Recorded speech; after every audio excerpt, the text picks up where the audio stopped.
Hi friends, நம்ம இன்னைக்கு பார்க்கக்கூடிய புறா வெள்ளிக்கண். இது வந்து சாதாரண வெள்ளிக்கண் இல்லை, வேறு வெரைட்டி. இது வந்து டக்குனி கிடைக்காத. இதோட பறவை 12-13 மணி நேரம் பறவை இருக்கும். இதோட கண் வெள்ளையாக தான் இருக்கும், அதனால தான் இது வெள்ளிக்கண். அதோட புறா வந்து நீளம், ரெக்க பேட்டர்ன்லாம் அருமையாக இருக்கும். ரெக்க பேட்டர்னை பாருங்கள், இப்படி ஒரு செவலை சேடு அடிச்சிருக்கோம்.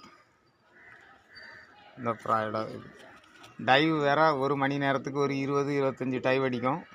ஒரு 12-13 மணி நேரம் பறக்கக்கூடிய தன்மையுடைய புறா.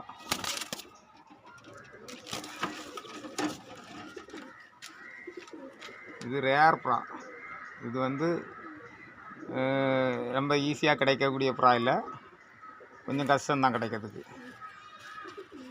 புறாவோட பறவை அருமையாக இருக்கும். 12-13 மணி நேரம் பறக்கும். ரெக்கையிலெல்லாம் செவலை சேடு அடிச்சிருக்கோம். பறவையும் அழகாக இருக்கும்.